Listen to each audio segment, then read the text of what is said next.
الحمد للہ رب العالمین والعاقبۃ للمتقین والصلاة والسلام علی سید الانبیاء والمرسلین سیدنا و مولانا محمد خاتم النبیین وعلی آلہ واصحابہ اجمعین اما بعد فاعوذ باللہ من الشیطان الرجیم بسم اللہ الرحمن الرحیم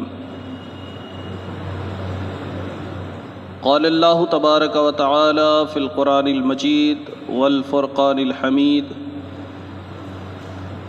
مثل الذین ينفقون اموالهم فی سبیل اللہ کمثل حبہ انبتت 7 سنابل فی کل سنبلۃ 100 حبہ واللہ یضاعف لمن یشاء واللہ واسع علیم۔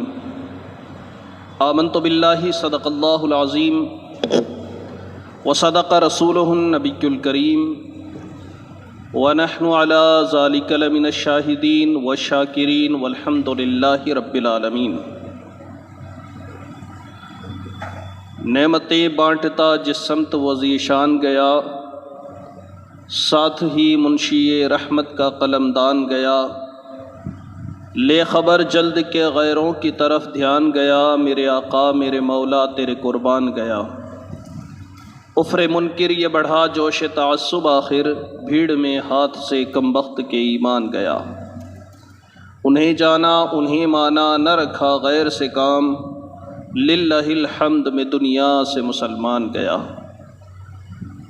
محترم سامعین کرام، آئیے ہم اور آپ مل کر نہایت ہی عقیدت، محبت، ادب و احترام کے ساتھ حضور نبی اکرم نور مجسم شاہ آدم و بنی آدم رسول محتشم شافع امم اللہ کے پیارے امت کے سہارے جناب احمد مجتبیٰ حضرت محمد مصطفیٰ صلی اللہ علیہ وسلم کی بارگاہ میں جھوم کر درود پاک کا نذرانہ پیش کریں۔ اللہم صلی علی سیدنا و شفیعنا و حبیبنا و نبینا و مولانا محمد وبارک وسلم صلاۃ و سلاما علیک یا رسول اللہ صلی اللہ علیہ وسلم۔ محترم سامعین کرام، خطبہ مسنونہ کے بعد میں نے جو آیت کریمہ پڑھی ہے، اللہ تبارک و تعالیٰ کلام مجید میں ارشاد فرماتا ہے ان لوگوں کی مثال جو اللہ کی راہ میں خرچ کرتے ہیں، ان کی مثال ایسی ہے جیسے کوئی بیج بوئے، دانہ ڈالے، اس سے 7 بالیاں نکلے اور ہر بالی میں 100 دانے۔ اللہ پاک چاہے تو اس سے بھی زیادہ کر سکتا ہے۔ واللہ یضاعف لمن یشاء، اللہ اس سے بھی زیادہ کرنے والا ہے۔ یعنی اللہ کی راہ میں بندہ جب خرچ کرتا ہے تو ایک کے بدلے میں 700 درجہ عطا فرماتا ہے۔ 1 روپیہ خرچ کیا، 700 روپے کا ثواب۔ 1 دانہ خرچ کیا، 700 دانے کا ثواب۔ اسی طریقے سے اللہ نے آگے یہ بھی فرمایا اللہ اس سے بھی زیادہ عطا فرماتا ہے۔ یعنی 700 تک محدود نہیں، 700 تک کی تو گارنٹی ہے کہ 700 تو ملنا ہی ملنا ہے، لیکن بندہ جب خلوص و للہیت کے ساتھ، دل کے جذبے کے ساتھ، محبت کے ساتھ، اللہ کے حکم کی تعمیل کے ساتھ جب رب کی بارگاہ میں رضا اور خوشنودی حاصل کرنے کی نیت سے جب صدقہ کرتا ہے یا رب کی راہ میں دیتا ہے تو اللہ اسے اور زیادہ عطا فرماتا، 700 سے بھی زیادہ عطا فرماتا ہے۔ اس لیے جو بھی رب نے دیا اس میں سے کچھ نہ کچھ اللہ کی راہ میں دینا چاہیے، خرچ کرنا چاہیے۔ اور کچھ ایسے صدقات ہیں جو ہمارے اوپر واجب ہیں، کچھ صدقات ایسے ہیں جو فرض ہیں، اور کچھ صدقے ایسے ہیں جو سنت اور مستحب ہیں۔ سال میں ایک بار صاحب نصاب کو مال کی زکوٰۃ نکالنا یہ فرض ہے۔ اسی طریقے سے قربانی کے موقع پر ایک جانور اللہ کی راہ میں ذبح کرنا ہر صاحب نصاب پر فرض ہے، واجب ہے۔ اور جو شخص کھیتی کرتا ہے، جو شخص اناج اگاتا ہے، پھل اگاتا ہے، تو اسے اس پھل سے عشر نکالنا یہ بھی واجب ہے، عشر نکالنا۔ اور اللہ فرماتا ہے انما الصدقات للفقراء والمساکین، بے شک صدقات فقیروں کے لیے ہیں اور مسکینوں کے لیے ہیں۔ عشر کسے کہتے ہیں؟ عشر کیا ہوتا ہے؟ آج میں اس کے تعلق سے آپ حضرات کے سامنے کچھ بیان کرنے کی سعادت حاصل کروں گا۔ چونکہ کھیتیاں کٹنے کا موسم ہے، لوگ اپنے کھیت کاٹ کر کے جو بھی اناج غلہ وغیرہ حاصل ہو رہا ہے اس سے فائدہ حاصل کر رہے ہیں۔ اور اسلام کا یہ نظام ہے کہ امیروں کے مال میں سے اللہ نے غریبوں کا حق رکھا ہے۔ یہ اسلام کی خوبصورتی ہے، یہ اسلام کا حسن ہے، یہ ہمارے مذہب کی اچھائی ہے۔ تو عشر جو ہے، کھیتی سے جو بھی اناج حاصل ہوتا ہے، جو بھی غلہ حاصل ہوتا ہے، اس کا 10واں حصہ، 10%، 10%، 10% اللہ کی راہ میں دینا واجب ہے۔ اور اس کی کوئی قید نہیں ہے کہ کتنا ہو۔ جیسے مال میں تو یہ ہے کہ بندہ صاحب نصاب ہو تبھی اس کے اوپر زکوٰۃ واجب ہے، لیکن کھیتی کرنے والے کے لیے صاحب نصاب ہونا بھی ضروری نہیں ہے، یہ بھی یاد رکھیں۔ کھیتی کرنے والے کے لیے صاحب نصاب ہونا ضروری نہیں ہے۔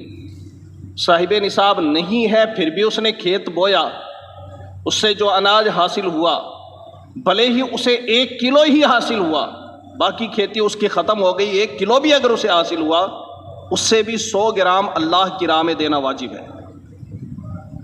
اس کو یاد رکھیں۔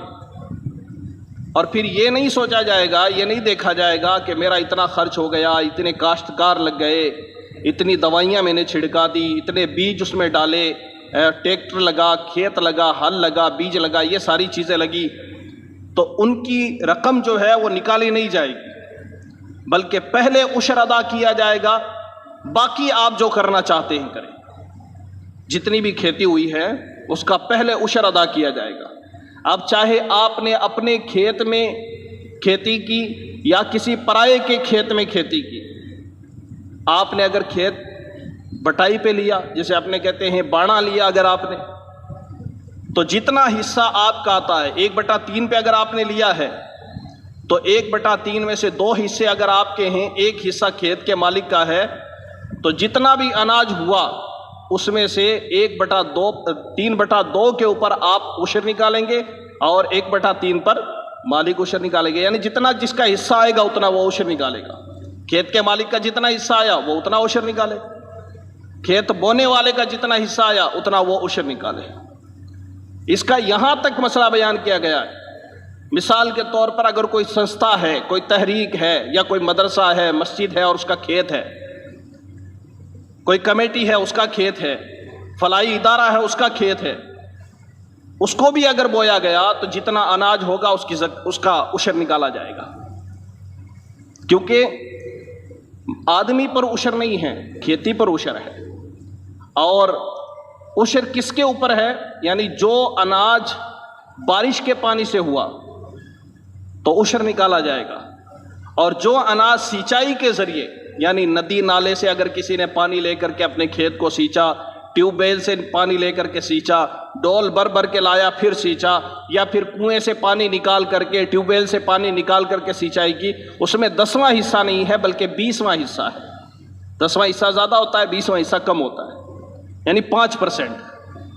ٹیوب ویل وغیرہ سے اگر سینچائی کی گئی کھیت کی تو 5% نکالنا واجب ہے، اور آسمانی بارش سے اگر کھیت سینچا گیا تو اس سے 10%، 10واں حصہ یہ نکالنا واجب ہے۔ اب بعض دفعہ یوں ہوتا ہے جیسے اس بار بارش کم ہوئی، آدھے راستے میں ہی لوگوں کی کھیتیاں کمزور ہونے لگی، تو ایسے میں کچھ لوگوں نے کیا کیا کہ ٹیوب ویل کا پانی اس میں استعمال کر لیا۔ اب وہ کیسے عشر نکالے؟ وہ 20واں حصہ نکالیں گے یا 10واں حصہ نکالیں گے؟ 5% نکالیں گے یا 10% نکالیں گے؟ تو اگر بارش کا پانی زیادہ استعمال ہوا ہے، ٹیوب ویل کا پانی کم استعمال ہوا ہے تو 10واں حصہ نکلے گا، اور ٹیوب ویل کا پانی اگر کسی کھیتی میں زیادہ استعمال ہوا، بارش کا پانی کم استعمال ہوا، تو ایسی صورت میں 5% عشر نکالا جائے گا۔ اور جو عشر نہیں نکالتے ہیں، جو لوگ عشر نہیں نکالتے ہیں، تو عشر نہ نکالنے کی وجہ سے قوم کے اوپر یہ وبا آتی ہے، یہ بلا آتی ہے کہ بارش روک لی جاتی ہے، قید سالی مسلط کر دی جاتی ہے۔ آج جو ہم دیکھتے ہیں کہ بارشیں کم ہو رہی ہیں مسلسل کئی سال سے، جتنی بارش ہونی چاہیے ہماری ضرورت کے حساب سے بارش نہیں ہو رہی ہے، کھیتیوں کی ضرورت کے حساب سے بارش نہیں ہو رہی ہے، اور لوگ شکایت کرتے ہیں کہ بارش کم ہے، بارش کم ہے۔ اس کی وجہ پر ہم غور نہیں کرتے۔ اس کی وجہ یہ ہے کہ ہم نے عشر نکالنا چھوڑ دیا ہے۔ عشر کی وجہ سے، عشر نہ نکالنے کی وجہ سے ہمارے یہاں بارشیں کم ہوتی ہیں۔ ظاہر سی بات ہے، عشر ایک شکر ہے اللہ تبارک و تعالیٰ کا کہ مولا تو نے ہمیں بارش عطا فرمائی، مفت کے پانی سے ہم نے کھیتیاں اگا لی، اے اللہ تیرا شکر ہے کہ تو نے عطا فرمایا، اور بدلے میں شکرانہ کے طور پہ ہم عشر نکالتے ہیں۔ جب عشر نکالیں گے اللہ راضی ہوگا، اگلے سال اور عطا کرے گا۔ قرآن مجید میں اللہ تعالیٰ نے فرمایا لئن شکرتم لازیدنکم، اگر تم میرا شکر ادا کرو گے تو میں تمہیں اور زیادہ عطا کروں گا۔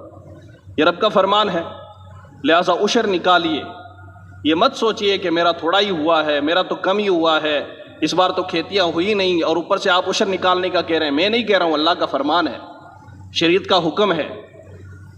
بعض لوگ کہتے ہیں اب اتنا صحیح ہوا ہے، اس میں سے عشر نکالیں گے، ہمارا کیا بچے گا؟ کہتے ہیں لوگ ہمارا کیا بچے گا؟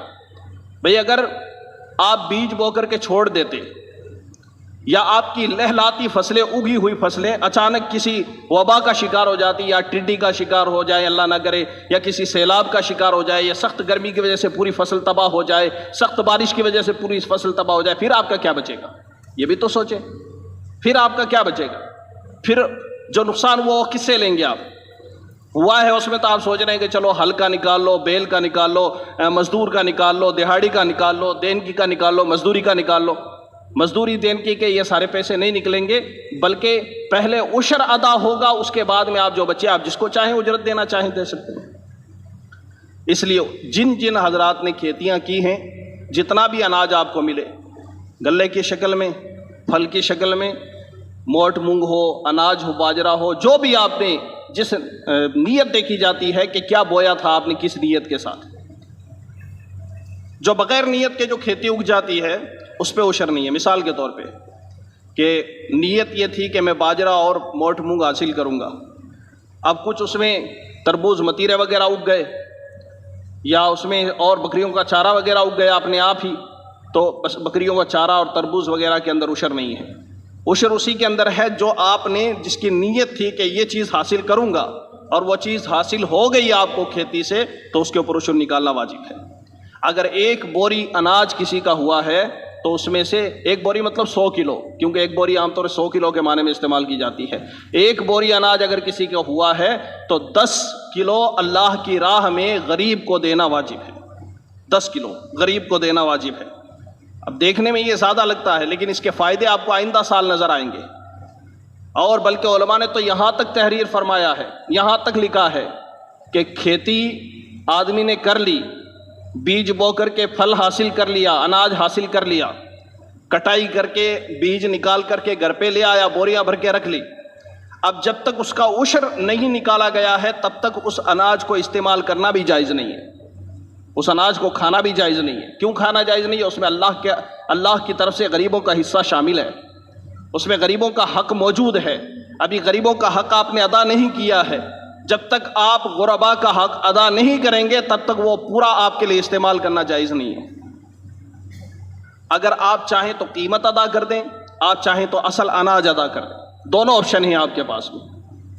اگر ایک بوری گیہوں ہوئی ہے، ایک بوری باجرہ ہوا ہے، 1 کلو باجرہ اگر 25 روپے کا بھاؤ ہے، مثال کے طور پر 25 روپے کلو کے حساب سے اگر بکتی ہے مارکیٹ میں، تو آپ 250 روپے اللہ کی راہ میں صدقہ کر دیں، پھر وہ 1 بوری اناج آپ کے لیے کھانا جائز ہو جائے گا، کیونکہ 250 روپے 10 کلو اس میں باجرہ آ جائے گا اگر 25 روپے کا بھاؤ ہوا تو یوں اپنا عشر نکال لیجئے۔ عشر نکالیں گے تو اللہ بھی راضی ہوگا، غریب بھی راضی ہوں گے، آپ کے مال میں اللہ تعالیٰ برکتیں بھی عطا فرمائے گا۔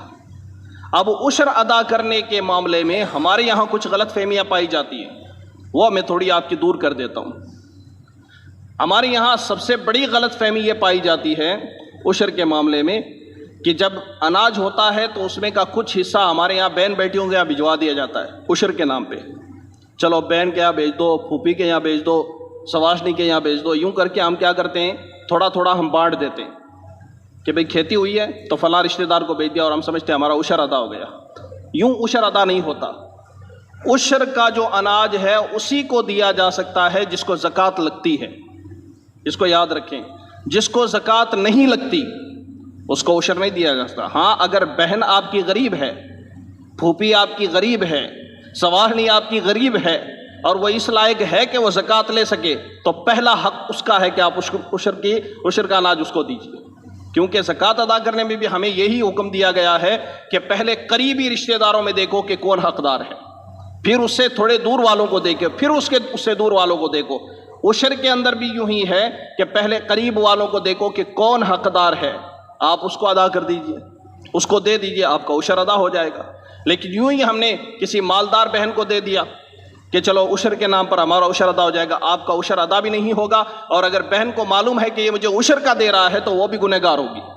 اگر اسے معلوم ہے کہ یہ مجھے عشر کے نام پہ دے رہا ہے تو گویا کہ عشر بھی تو ایک زکوٰۃ ہی کی طرح ہے، زکوٰۃ ہی ہے، اور زکوٰۃ اسی کے لیے جائز ہے جو غریب ہوتا ہے یا مسکین ہوتا ہے شریعت کی نظر میں۔ اس لیے جو بھی اللہ تعالیٰ نے آپ کو اناج، کھیتی وغیرہ آپ کو عطا فرمائی ہے، آپ اللہ تبارک و تعالیٰ کی رضا کے لیے اس کا حق ادا کیجیے۔ بٹائی پر اگر آپ نے کھیت لیا تھا، یعنی بوائی پہ اگر آپ نے کھیت لیا، بانا لیا اگر آپ نے کھیت، جو بھی اناج حاصل ہوا آپ کے حصے کا جو بھی آیا آپ اس کو اللہ کی راہ میں دیجیے، اور جو کھیت کا مالک ہے اس کے حصے میں جو آیا کھیت کا مالک اس کو ادا کرے۔ الگ الگ طرح کے اس کے بہت سارے مسائل ہیں، جس کو جو مسائل پیش آئیں وہ معلوم کرے علماء سے، اور اپنا عشر۔ اب انہوں نے سوال کیا ہے کہ عشر کی زکوٰۃ، عشر جو ہے مدرسے میں دے سکتے ہیں یا نہیں؟ اچھا سوال یاد دلایا، عشر کی رقم جو ہے براہ راست مدرسے میں نہیں دے سکتے۔ ہاں مدرسوں میں اس طرح دے سکتے ہیں کہ مدرسے کے ذمہ داروں نے لیا پھر ہیلہ شرعی کر لیا، جیسے زکوٰۃ کا کیا کرتے ہیں، ہیلہ شرعی کر لیا اور پھر مدرسے میں اس کی رقم لگا لی تو جائز ہے۔ لیکن یہ بھی انہی مدرسوں کے لیے جائز ہے جو گاؤں والے غریب ہوتے ہیں، جو مدرسوں کو جن کے یہاں چلانا دشوار ہوتا ہے، وہ لوگ ہیلہ شرعی کر کے زکوٰۃ یا عشر کا مال اپنے مدرسوں میں لگائے تو درست ہے۔ جن کے یہاں بستی والے اتنے مضبوط ہیں کہ وہ بغیر عشر کے، بغیر زکوٰۃ کے، بغیر ہیلہ شرعی کے اپنے مدرسوں کو چلا سکتے ہیں، تو پھر ان کو ہیلہ شرعی کر کے ان چیزوں کو اپنے مدرسے میں لگانے کی اجازت اسلام نہیں دیتا ہے، شریعت نہیں دیتی ہے۔ تو اس مسئلے کو بھی آپ کلیئر کر لیں۔ تو زکوٰۃ اسی مدرسے میں لی جاتی ہے جہاں کے بچے یا جہاں کی بستی کے لوگ کمزور ہوتے ہیں اور بغیر زکوٰۃ لیے مدرسہ چلانا دشوار ہو جاتا ہے، اس صورت میں اجازت دی ہے علماء نے کہ مدرسے کے لیے آپ زکوٰۃ لیجئے، پھر ہیلہ شرعی کر لیجئے، ہیلہ شرعی کرنے کے بعد میں آپ زکوٰۃ کو یا عشر کو اپنے مدرسے میں استعمال کر لیجئے۔ تو امید کرتا ہوں کہ یہ مسائل آپ لوگوں کو سمجھ میں آئے ہوں گے۔ اگر آپ لوگوں کے ذہن و فکر میں کوئی سوال ہو تو آپ سوال بھی کریں، یہاں بھی پوچھیں، بعد میں بھی آپ معلوم کر سکتے ہیں، اور معلوم کرنے کے بعد میں آپ اپنی کھیتی کا عشر ضرور نکالیے، بھلے ہی 1 کلو ہی اگر اناج ہوا اس کا بھی عشر نکالا جائے گا۔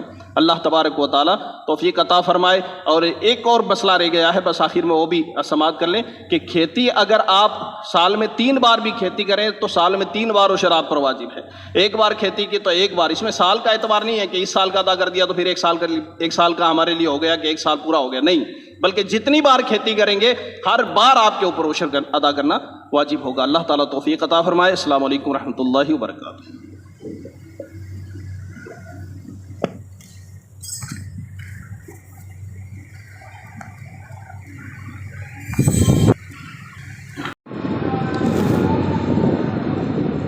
الحمد للہ رب العالمین والعاقبۃ للمتقین والصلاة والسلام علی سید الانبیاء والمرسلین سیدنا و مولانا محمد خاتم النبیین وعلی آلہ واصحابہ اجمعین، اما بعد فاعوذ باللہ من الشیطان الرجیم